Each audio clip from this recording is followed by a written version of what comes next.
Hello dear students, नमस्कार। Yaduvanshi study point 2.0 में आपका स्वागत है। आज हम क्लास 10th एनसीईआरटी मैथमेटिक्स 2023-24 के लिए चैप्टर 7 त्रिभुज ट्रायंगल्स के एक्सरसाइज 7.1 एक्सरसाइज को आज की वीडियो में पूरी समाप्त करेंगे। शुरू से अंत तक जो भी छात्र छात्राएं देखें वो वीडियो को शुरू से अंत तक जरूर देखें। शुरू से अंत तक देखोगे तो आपको ये जो एक्सरसाइज है इसका एक एक पॉइंट अच्छे से क्लियर हो जाएगा। तो अगर ऐसे सवाल ये जो है सवाल दिए ऐसे आगे तो आप आसानी से सॉल्व कर सकते हो। इसलिए जो भी छात्र छात्राएं देखें वो वीडियो को शुरू से अंत तक जरूर देखें। और जो भी छात्र छात्राएं इस वीडियो के माध्यम से नए जुड़ रहे हैं चैनल को सब्सक्राइब करके बेल आइकन को प्रेस अवश्य कर लें। ये मोस्ट इम्पोर्टेंट रहेगा, क्योंकि इससे क्या है कि आपके अगर चैनल को सब्सक्राइब करके बेल आइकन को प्रेस करोगे तो यहाँ से जो नई वीडियो अपलोड होगी उसका नोटिफिकेशन आपके पास सबसे पहले समय से पहुँचेगा। और जो भी छात्र छात्राएं इस वीडियो के माध्यम से नए जुड़ रहे हो, प्रीवियस वीडियो नहीं देखी हो, वो देखना चाहते हैं तो वो प्लेलिस्ट में जाएंगे यूट्यूब चैनल में जाके, तो वहाँ पे आपको चैप्टर वाइज प्लेलिस्ट मिलेगी। प्लेलिस्ट को ओपन करोगे तो आपको एक्सरसाइज के अकॉर्डिंग वहाँ से क्लासेस सीरियल वाइज मिल जाएंगी, क्रम वाइज। तो वहाँ से सारे सवाल वहीं से मिल जाएंगे, तो आप अपनी प्रिपरेशन को बेहतर बना सकते हो। वहाँ से प्रत्येक सवाल वहाँ से देख सकते हो। तो अवश्य देखें जो भी छात्र छात्र नए जुड़ रहे हैं वो, और ये वीडियो अपने मित्रों के पास ज़रूर शेयर करें ताकि वो भी इस वीडियो का लाभ उठा पाएँ और अपनी प्रिपरेशन को बेहतर कर पाएँ। तो हम इस चैनल के जो माध्यम से क्लास 6, 7th, 8th के लिए टॉपिक वाइज लेते हैं। टॉपिक वाइज से क्या होगा, आपका जो है बेस मजबूत हो जाएगा। कोई भी छात्र क्लास 9th वाला सही, 10th वाला सही, 7th, 6th उसके लिए तो वो मोस्ट इम्पोर्टेंट रहेगा, क्योंकि वहीं से जो मैथ होता है क्लास 6 को होता है, 7th का, 8th का, वहीं से हम टॉपिक निकालते हैं। तो जो पहला टॉपिक है उसमें हमने भाग विधि से वर्गमूल कैसे ज्ञात करें सबसे सरल तरीका से बताया है। जितने बार कठिन से कठिन सवाल बनते हैं, सरल से सरल सवाल बनते हैं, हमने 5 जो है पार्ट में उनको हमने खत्म किया है। भाग विधि से वर्गमूल कैसे ज्ञात करें, जितने कठिन से कठिन बनते हैं, सरल से सरल बनते हैं, वहां से आपको अच्छे से मिल जाएंगे, तो जाके जरूर देख लें। और जो भी आपके सहपाठी मिलने वाले हैं, जो भी रिलेशन में है क्लास 6 में, 7th, 8th में, उनके पास जरूर वीडियो को शेयर कर दें। और ये अपना चैनल समझ के ही ज़्यादा से ज़्यादा सपोर्ट कीजिएगा। सपोर्ट करोगे तो मुझे मोटिवेशन मिलेगा, इससे अच्छी वीडियो बनाने की कोशिश करूंगा। मेरी वीडियो थोड़ी इस वजह से लेंथी हो जाती है, अन्यथा लिया करें। प्रत्येक छात्र छात्रा वीडियो शुरू से अंत तक जरूर देखा करें, क्योंकि यहाँ पे जो है आपका एक एक टॉपिक जो है अच्छे से क्लियर हो करते हैं हम, ठीक है। तो आइए अब हम बिना समय गवाए जो हमारा ये दिया है इसको हम अच्छे से सॉल्व करेंगे। तो बने रही वीडियो को शुरू से अंत तक, आपको अच्छे से एक एक पॉइंट जो है कह रहा है कि कोष्ठकों में दिए गए शब्दों में से सही शब्दों का प्रयोग करते हुए रिक्त स्थानों को भरिए। हमें सही शब्दों का प्रयोग करना है और रिक्त स्थानों को भरना है, ठीक है। तो पहला जो पॉइंट है वो है सभी व्रत, ये खाली स्थान दिया है, होते हैं सर्वांग सम होते हैं, समरूप होते हैं। तो हमने जो प्रीवियस वीडियो उसमें भी समझा था और यहाँ पर भी हम अच्छे से समझ लेते हैं। समरूप होने का नियम होते हैं, कोई भी आकृति कब समरूप होती है तो अच्छे से समझ लेते हैं, यानी समरूप होने के नियम, ठीक है। तो हमारे पास ये त्रिभुज दे रखे हैं 2, ठीक है। तो अगर इनका नाम दे दें तो इसका नाम दे देते हैं ए, और इसका नाम दे देते हैं बी, और इसका सी नाम दे देते हैं, और इसका नाम दे देते हैं पी, इसका क्यू नाम देते हैं, इस शीर्ष का, इसका आर नाम दे देते हैं, ठीक है। 2 त्रिभुज हमने बना लिए ऑलरेडी पहले से, ठीक है। तो इन दोनों आकृतियों को समरूप कब होंगी तो ये अच्छे से समझेंगे। तो आकृति यानी समरूप होने का मतलब होता है कि इनका आकार क्या होना चाहिए, आकार में होना चाहिए समान, यानी साइज से कोई मतलब नहीं होता है। साइज छोटा भी हो सकता है, बड़ा भी हो सकता है, यानी आकार एक जैसा होना चाहिए। जैसे कि ये त्रिभुज दिखाई दे रहा है, ये भी त्रिभुज दिखाई देना चाहिए। अगर यहाँ पे एक त्रिभुज है, यहाँ पे एक वर्ग है या वृत्त है, तो ये दोनों आकृतियां क्या होंगी, दोनों त्रिभुज और वर्ग आकृति क्या होगी, समरूप नहीं होगी, ठीक है। आकार से कोई लेना, आकार समान होना चाहिए और साइज से कोई मतलब नहीं है, ठीक है। तो समरूप होने के नियम क्या होते हैं, समरूप होने के नियम होते हैं कि इसकी संगत भुजाओं का अनुपात क्या, एक ही अनुपात में। जैसे कि संगत भुजाओं की बात करें तो जो ए बी संगत है वो पी क्यू के संगत है, यानी ए बी भुजा है, पी क्यू के संगत है। तो इन दोनों भुजाओं का क्या अनुपात होना चाहिए, बराबर। क्या होना चाहिए, अनुपात इन दोनों का होना चाहिए बराबर, ठीक है। तो ये क्या होंगे, ये दो समरूप होंगे। और दूसरा ये है, दूसरा नियम क्या है, दूसरा नियम ये है कि इसके संगत कोण, जैसे कि ए बी के संगत कोण Q है और ए के संगत कोण P है और सी के संगत कोण R है। ये कोण क्या होना चाहिए, एक कोण आपस में बराबर होना चाहिए। अगर दो स्थितियां ऐसी आती हैं तो आपके दोनों आकृतियां जो भी होंगी, जैसे त्रिभुज त्रिभुज होगा तो आपका क्या होगा, समरूप होगा। ठीक है, तो अब हम यहाँ पे लिख लेते हैं कि पॉइंट लिखते हैं। पहला वाला लिखेंगे इनके संगत कोण, संगत कोण मैंने समझा दिए, तो लिखेंगे इनके संगत कोण, संगत कोण बराबर हो, क्या हो, बराबर हो या समान हो। ठीक है, क्या हो, समान हो, तो ये आकृति क्या होगी, समरूप होगी। दूसरा पॉइंट ये है कि दूसरा पॉइंट में क्या है, इनकी संगत भुजाएं, इनकी संगत भुजाएं एक ही अनुपात, कोष्टक में लिख सकते हैं क्या, कोष्टक में समानुपातिक, यानी समानुपातिक का मतलब वही होता है कि एक ही अनुपात, यानी समानुपातिक,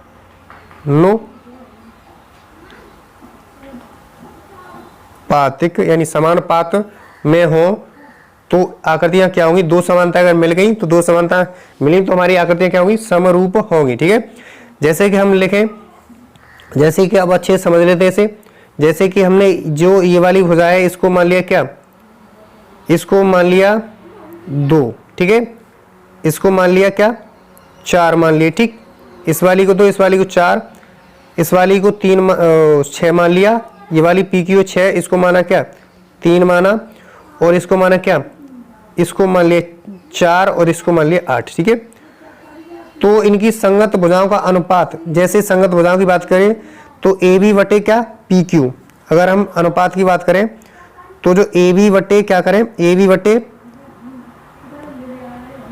PQ करें। ठीक है, तो AB कितना है, AB हमारे पास कितना है 2 है, और PQ कितना है, PQ है 4, तो काटेंगे 2 1 2, ये काटेंगे तो 1/2 आ जाएगा, क्या आ जाएगा 1/2। ऐसे ही हम बात करेंगे इसकी, ए भुजा संगत की बात कर ली, अब हम इसी भुजा यानी AC के संगत क्या है PR है, तो क्या करेंगे AC बटे क्या करें PR करें। इसका ये AB कितना सेंटीमीटर है 3 है, और ये कितना 6, तो 3 एकम 3 3 दूने 6, यानी 1/2 आ रहा है। ठीक है, ऐसे ही हम संगत भुजा BC बटे क्या करें QR करें, क्या करें BC बटे क्या करें QR करें। ठीक है, तो BC कितना है हमारे पास 4 है, और ये QR कितना 8 है, तो 4 एकम 4 दूने 8 है, यानी 1/2 आएगा। कहने का मतलब ये है कि इनका क्या है, इनका अनुपात क्या आ रहा है, समान आ रहा है। ठीक है, 1/2 आ रहा है, AB बटे PQ किया 1/2 आ रहा है, AC बटे PR किया तो 1/2 आ रहा है। ठीक है, BC बटे QR किया तब भी 1/2 ही आ रहा है। ठीक है, तो कहने का मतलब है इसका अनुपात क्या है, समान है। AB बटे PQ बराबर है AC बटे क्या PR बराबर है क्या BC बटे QR, ये क्या है आपस में अनुपात क्या है, बराबर है। ठीक है, अब हम कोण की बात करें, संगत कोण की बात करें तो संगत कोण A बराबर होना चाहिए P। जैसे कि हमारे पास क्या है, ये हमारे पास है समबाहु त्रिभुज है। ठीक है, तो इसका कोण क्या होगा, जैसे ये 60 है तो ये भी 60 और ये भी 60 और ये वाला 60 और ये 60 और ये भी 60। कहने का मतलब इनके संगत कोण क्या होना चाहिए, बराबर। जैसे कोण A बराबर कोण P होना चाहिए, कोण A बराबर कोण P तथा कोण B बराबर होना चाहिए कोण C के, कोण Q के होना चाहिए, B बराबर कोण Q के होना चाहिए। ऐसे ही कोण C बराबर होना चाहिए किसका, कोण R के बराबर होना चाहिए। कहने का मतलब है 3 कोणों यानी इसके संगत कोण और संगत भुजाओं का अनुपात हमारा क्या रहा है, बराबर रहता है। ऐसी आकृति क्या होती है, ऐसी आकृतियां दोनों समरूप होती हैं, क्या होती है, समरूप होती हैं। ठीक है, इतनी बात आपको अच्छे से क्लियर हुई होगी। अब हम बढ़ते हैं अपना जो पॉइंट दिए उनके तरफ। ठीक है, तो पॉइंटों को हल करेंगे। कह रहा है कि सभी वृत्त क्या होते हैं, सर्वांग सम होते हैं या समरूप होते हैं, क्या होते हैं, सर्वांग सम या समरूप होते हैं। तो इस पॉइंट को भी अच्छे से समझ लेंगे। तो हमारे पास ये 2 वर्ग हैं। ठीक है, तो वर्ग की बात की जाए, इसका केंद्र है क्या, O है, इसका केंद्र मान लेते P, ठीक है। और हम इसको यहाँ से मिला देते हैं तो ये हमारे पास क्या आ जाएगा, त्रिज्या आ जाएगा। क्या आ जाएगा, त्रिज्या आ जाएगा। और इसका मान लो कि त्रिज्या कितना 3 सेंटीमीटर है, इसका त्रिज्या क्या है, इसका त्रिज्या है हमारा 6 सेंटीमीटर, ठीक है। तो इनका क्या अनुपात आपस में बराबर होगा। तो अगर ऐसी आकृतियां दिखाई दें तो ये समरूप आकृतियां होंगी। क्या होंगी, समरूप आकृतियां होंगी। तो यहाँ क्या लिखेंगे, समरूप। पहले वाला जो पॉइंट है उसमें क्या लिख देंगे, समरूप लिख देंगे। अब बात की जाए सभी वर्ग होते हैं, सभी वर्ग की बात की जाए तो हम वर्ग आकृति देख लेते हैं, तो हम इसे भी अच्छे से समझ लेंगे। तो हमारे पास ये आकृतियां 2 दे रखी हैं वर्ग। तो इसकी बात की जाए तो इसमें भी क्या होगा, इसमें कोण क्या होंगे, कोण बराबर होंगे और संगत भुजाओं का अनुपात क्या होगा, बराबर होगा, ठीक है। तो कहने का मतलब ये है कि इसको मान ले A, इसको नाम दे दे B, इसको नाम दे दे C और इसको नाम दे दे D, ठीक है। और जो ये वाला वो है वर्ग, इसको नाम दे दे क्या, P नाम दे देते हैं और इसको Q दे देते हैं, इसको R नाम देते हैं, इसको S दे देते हैं। यानी ABCD और PQR क्या है, 2 हमारे पास है क्या, वर्ग हैं, ठीक है। इनमें समरूप है या सर्वांग समय इनको देखना है, ठीक है। तो मान लो कि इसकी जो जैसे कि माने, ठीक, जैसे कि हम इसके मान लें 5 सेंटीमीटर है, ठीक है, इसका 10 मान लें, ठीक है, मान लिया, ठीक। सेंटीमीटर है और सेंटीमीटर है, यानी जो वर्ग होता है उसकी चारों भुजाएं क्या होती है, आपस में बराबर होती हैं। तो अगर हम संगत भुजाओं का अनुपात निकालें, अगर कोण की बात करें तो इसका प्रत्येक कोण क्या होता है, इसका प्रत्येक कोण 90 डिग्री का होता है। कि वर्ग का प्रत्येक कोण क्या होता है, 90 डिग्री का होता है। तो संगत कोण क्या होंगे, संगत कोण यहाँ पे क्या होंगे, बराबर होंगे। पहली समानता मिलेगी, संगत कोण आपस में क्या होंगे, इनके बराबर। जैसे कोण P की बात की जाए, कोण A की बात की जाए, ये दोनों क्या 90 अंश का होगा, तो बराबर होंगे, ठीक है। संगत भुजाओं का अनुपात की बात की जाए तो अगर हम DC बटे क्या करें, SR करें तो 1/2 आएगा। ऐसे ही सब भुजाएं क्या होती हैं, समानुपाती, यानी समान होती हैं सारी भुजाएं इसकी। तो ये भी 10 का होगा, ये भी 10 सेंटीमीटर और ये भी हमारे पास क्या होगा, 10 सेंटीमीटर। ये हमने 5 माना तो ये भी 5 सेंटीमीटर की होगी भुजा, और ये भी 5 सेंटीमीटर की होगी, और ये भी 5 सेंटीमीटर की हो जाएगी, ठीक है। तो अनुपात निकाला जाए तो इसका अनुपात क्या होगा, अनुपात बराबर होगा, यानी संगत भुजाओं का अनुपात बराबर होगा और इसके कोण बराबर हो रहे हैं। तो ये जो दूसरा पॉइंट में क्या लिखेंगे, समरूप, यानी ऐसी आकृति क्या होगी, ऐसी आकृति होगी समरूप। तो दूसरे वाले का भी समरूप है। अब तीसरे वाले में क्या कह रहा है, तीसरे वाले में ये कह रहा है कि सभी त्रिभुज समरूप होते हैं। उसमें दे रहा है कोष्टक में समद्विबाहु और समबाहु। तो इनमें देखना है कि समद्विबाहु समरूप होते हैं कि समबाहु त्रिभुज समरूप होते हैं, ठीक है। तो यहाँ से हम अच्छे से समझ लेंगे। तो बने रही वीडियो को शुरू से अंत तक, ये भी पॉइंट आपको अच्छे से जो है क्लियर हो जाएगा, ठीक है। तो सबसे पहले हमारे पास समद्विबाहु त्रिभुज दे रखा है। समद्विबाहु में क्या होता है, 2 भुजाएं बराबर होती हैं। तो इसको मान लिया P, इसको A मान लेते हैं, पहले वाले को, ठीक है, A मान लेते हैं, इसको B मान लेते हैं, इसको C मान लेते हैं, इसको P मान लेते हैं, इसको Q मान लेते हैं, इसको R मान लेते हैं। कहने का मतलब समद्विबाहु त्रिभुज होता है, उसमें 2 भुजाएं क्या होती हैं, समान।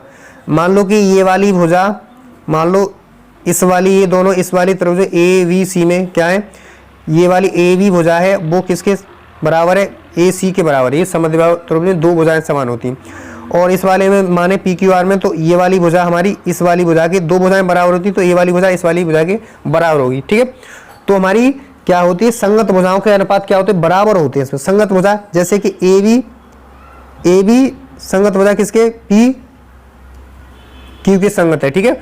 और हमारी यहाँ देखा जाए तो हमारी जो QR भुजा है वो AC के संगत नहीं है, क्योंकि हमारी ये वाली भुजा और ये वाली भुजा बराबर है। इस वाले में क्या है, इस वाले में ये वाली PQ भुजा और QR भुजा इसमें बराबर है, ठीक है। तो समद्विबाहु त्रिभुज 2 कोई भी भुजा हो सकती है, बराबर दिखानी, ठीक है। तो अगर ये बराबर एक समानता मिल नहीं रही, तो हमारी समानता नहीं मिलेगी, तो क्या होगा, ये आकृतियां जो समद्विबाहु त्रिभुज होंगे वो समरूप नहीं होंगे। क्या नहीं होंगे, समरूप नहीं होंगे। समरूप का चिन्ह होता ये होता है, ठीक है, समरूप नहीं होंगे। अब हम समद्विबाहु त्रिभुज की बात करें तो हमारे पास ये 2 आकृतियां दे रखी, ठीक है। ये समबाहु त्रिभुज है। समबाहु त्रिभुज में क्या होता है, इसको भी A मान लें, इसको B मान लेते हैं, इसको C मान लेते हैं, ये छोटा वाला इसको P मानते हैं, इसको Q मानते हैं, C इसको मान लेते हैं R, ठीक है। तो ABC त्रिभुज है हमारे पास और PQR है, ठीक है। समबाहु में होता है सभी भुजाएं क्या होती है, समान होती हैं। कहने का मतलब ये AB है वो BC के बराबर है और ये सभी भुजाएं क्या होती है, समान होती हैं। जैसे ये भी समान होगी, ठीक है। और कोण की बात की जाए तो 60, प्रत्येक कोण 60 का होगा, ठीक है। इसका भी 60 का होगा। इसकी बात की जाए तो ये भी 60 का होगा और इसका बात की जाए ये भी 60 का होगा डिग्री का, ये भी 60 डिग्री का होगा, ठीक है। कहने का मतलब ये है कि इसकी संगत भुजाओं के अनुपात क्या होंगे, संगत भुजाओं के अनुपात आपस में बराबर होंगे, ठीक है। क्या होंगे, बराबर होंगे। तो ऐसी आकृति यानी तो यहाँ जो खाली स्थान में आएगा वो क्या आएगा, समबाहु, क्या आएगा, समबाहु। समबाहु त्रिभुज समरूप होते हैं, सभी समबाहु त्रिभुज क्या होते हैं, समरूप होते हैं। तो तीसरा वाले पॉइंट भी अच्छे से क्लियर हो गया होगा। अब हम नेक्स्ट पॉइंट है उसके तरफ बढ़ते हैं। नेक्स्ट पॉइंट में क्या कह रहा है, चौथे में भुजाओं की समान संख्या वाले दो बहुभुज समरूप होते हैं। बहुभुज की बात की जाए तो बहुभुज की डेफिनेशन मैंने कल भी बताई थी, आज भी बता देता हूँ। यानी बहुभुज क्या होता है, बहुभुज किसे कहते हैं, यानी ऐसी आकृति जिसमें कम से कम 3 रेखाखंडों से घिरी हो। यानी ऐसी आकृति जो कम से कम 3 रेखाखंडों से घिरी हो वो क्या कहलाती है, वो कहलाती है हमारे जो है बहुभुज कहलाती है। 3 से कम नहीं होने चाहिए, 3 से अधिक, 3 तो होने चाहिए। 3 अगर रेखाखंड होंगे, जैसे कि हमारा ये वर्ग है, वर्ग क्या है, ये वर्ग भी क्या कहलाएगा, बहुभुज कहलाएगा, क्योंकि यहाँ पे 3 रेखाखंड है। यानी 3 रेखाखंड मिलकर के एक आकृति का निर्माण कर रहे हैं, ठीक है, बंद आकृति का निर्माण कर रहे हैं, ठीक है। तो ये बहुभुज कहलाएगा। और पंचभुज, षष्ठभुज, जो भी भुज होते हैं, 8 भुज, जितने भी भुजा होती है वो सब बहुभुज कहलाते हैं, ठीक है। तो बहुभुज में कह रहा है कि भुजाओं की समान संख्या वाले दो बहुभुज समरूप होते हैं। तो पहले ए में दे रहा है उनके संगत कोण। मैंने क्या कहा था, संगत कोण क्या हो, इसमें बराबर दे रखा है और समानुपाती दे रखा है, ठीक है। तो संगत कोण क्या हो, बराबर हो। पहले वाले पॉइंट में क्या आ जाएगा, बराबर। ए वाले में क्या आ जाएगा, बराबर आ जाएगा। और उनकी संगत भुजाएं क्या हो, समानुपाती। समानुपाती यानी समान अनुपात में हो, है ना, समानुपाती हो। तो अगर ऐसी दो समानता मिल जाती तो दो आकृतियां क्या होंगी, समरूप होंगी, ठीक है। तो मुझे आशा ये भी आपको अच्छे से क्लियर हो गया होगा, ये पॉइंट भी, ठीक है। अब हम दूसरे सवाल की तरफ चलते हैं, वो हमारे पास दिया है। तो दूसरा सवाल है, कह रहा है कि निम्नलिखित युग्मों के दो भिन्न भिन्न उदाहरण क्या करना है, दीजिए, उदाहरण दीजिए, ठीक है। पहले पॉइंट में कह रहा है समरूप आकृतियां, यानी आकृतियां क्या होनी चाहिए, समरूप होने चाहिए। वो हमें क्या करना है, उदाहरण देना है, ठीक। तो यहाँ बात की जाए तो हमारे पास जो पहले पॉइंट के लिए वो क्या है, यहाँ देखा जाए तो समरूप आकृतियों के दो भिन्न भिन्न उदाहरण देने, ठीक है, अलग अलग उदाहरण देने, ठीक है। तो यहाँ से देखना है।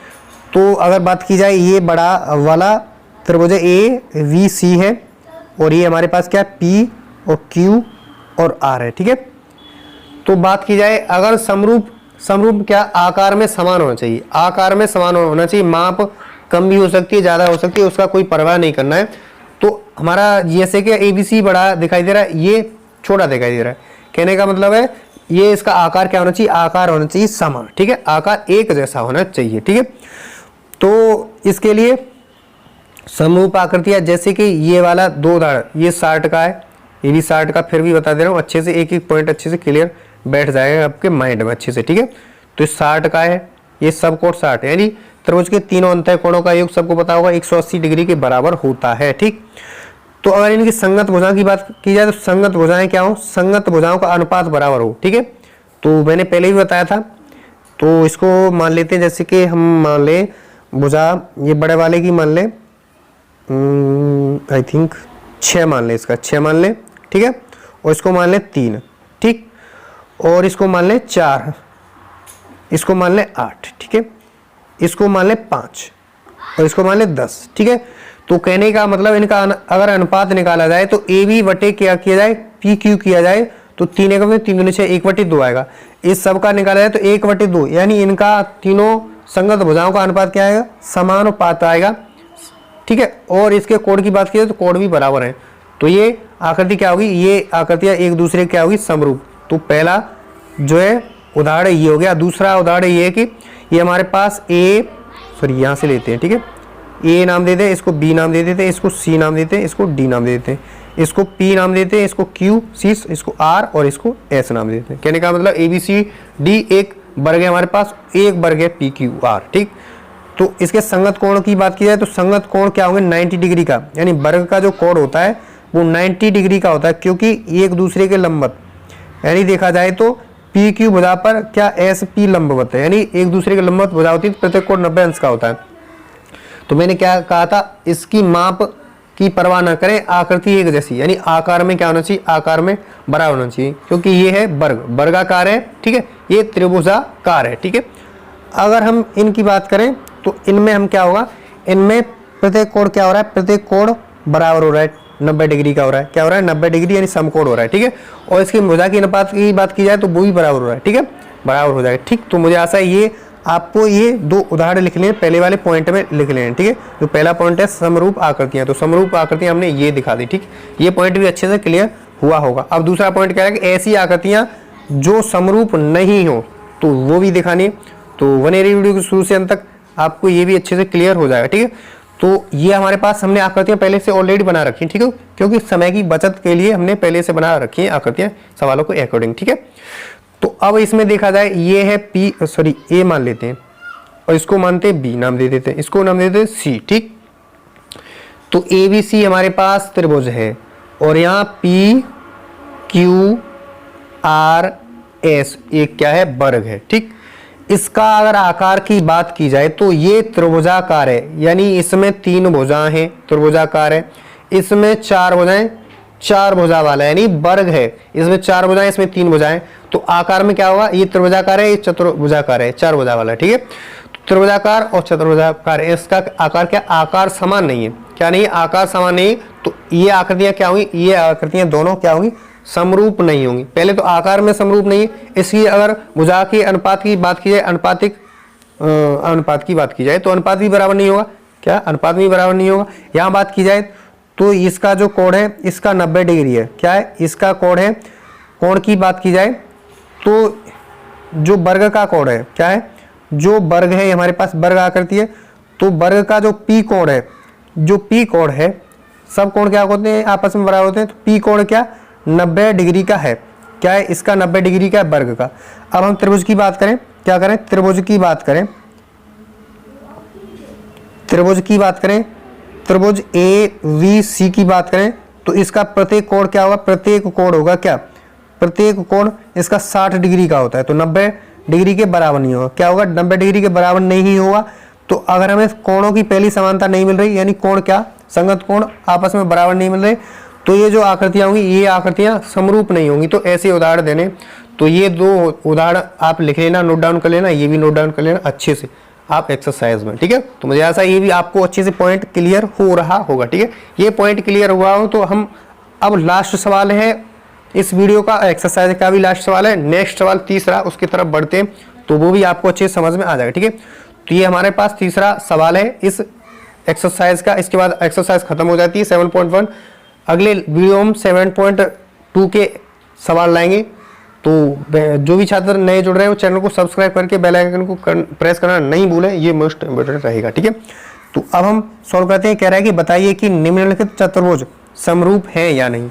ये दोनों आकृतियां क्या है, समरूप है या नहीं है। ठीक है, तो इसको हमें देखना है।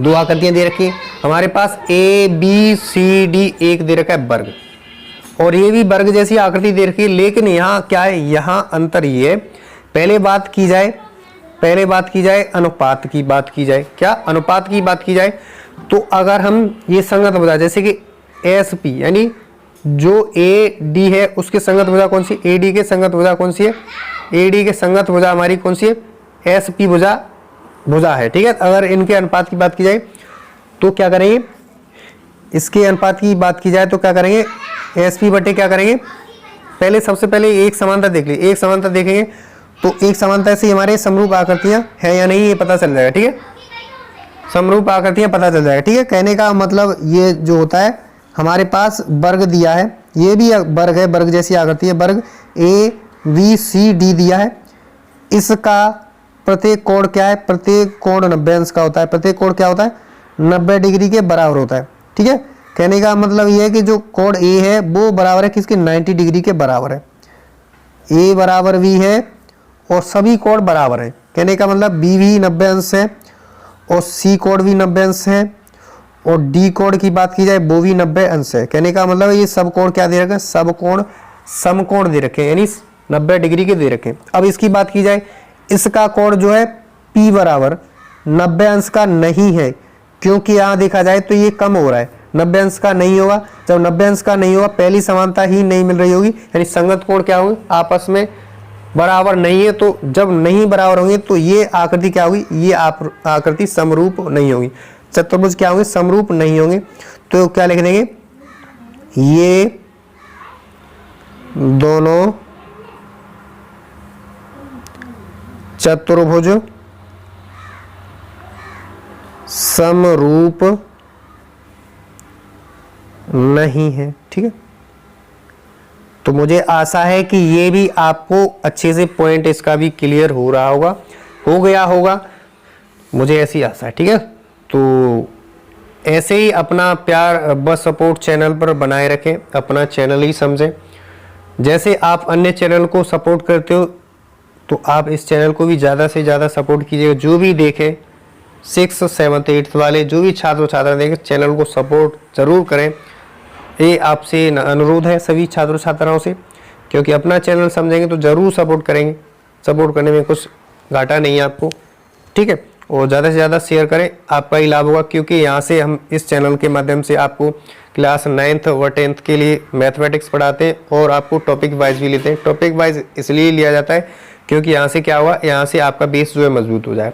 बेस मजबूत होना जरूरी है, क्योंकि मुझे आशा है कि जो भी हर छात्र मतलब होशियार नहीं होता है, छात्र कुछ वीक भी होते हैं क्लास में प्रत्येक में, तो उसकी जड़ मजबूत करने के लिए इस चैनल पर जरूर बने रहें।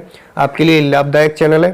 जो भी छात्र छात्राएं क्लास 6 7 8 वाले, उनके पास जो भी भाई बहन आपके सहपाठी हैं, उनके पास जरूर शेयर करें। जिनके मुझे आशा है कि प्रत्येक घर में जरूर मोबाइल होता है एंड्रॉयड, तो उसका फ़ायदा ज़रूर लीजिए। अपने मम्मी पापा से कीजिए, नहीं देते हैं तो ज़रूर देंगे वो। अगर आप मोबाइल का अच्छे से सदुपयोग करोगे तो ज़रूर आपके लिए मिलेगा मोबाइल। ठीक है, और मोबाइल भी हेल्पफुल चीज़ है, कोई नुकसानदायक नहीं है, क्योंकि दोनों है, किसी भी चीज़ के दो ज़रूर फ़ायदे होते हैं। ठीक है, नुकसान भी होता है, फ़ायदा भी होता है। ठीक है, तो इसका यूज़ फ़ायदे में कीजिए, क्योंकि आपके यहाँ से कोई फ्री ऑफ कॉस्ट है, कोई आपके पास रुपया चार्ज नहीं हो रहा है, आपका बस नेट ख़त्म होना है। नेट ख़त्म कर लीजिए, आप प्रिपरेशन को बेहतर कर सकते हो। और वीडियो की लास्ट में अपना फीडबैक ज़रूर दिया करें। फीडबैक दोगे तो मुझे पता चलेगा कि बच्चे जो है ज़्यादा मतलब रुचि ले रहे हैं वीडियो में, मतलब अच्छे से पढ़ रहे हैं। ठीक है, तो आज के लिए बस इतना ही है। वीडियो थोड़ी लेंथी हो गई है, क्योंकि मैंने एक पॉइंट अच्छे से क्लियर किया है। पॉइंट ज़रूर क्लियर हुआ होगा, मुझे आशा है। तो प्यार बस सपोर्ट बनाए रखें चैनल के पर, इस पर अपना चैनल ही समझ गए। तो आज की वीडियो में बस इतना ही। नेक्स्ट वीडियो में मिलते हैं एक्सरसाइज 7.2 के साथ। तब तक के लिए मुझे आशा है कि आपको वीडियो अच्छी लगी होगी, हेल्पफुल रही होगी। वीडियो देखने की थैंक यू सो मच। मिलते हैं नेक्स्ट क्लास में एक्सरसाइज 7.1 के क्वेश्चन संख्या 2 के साथ।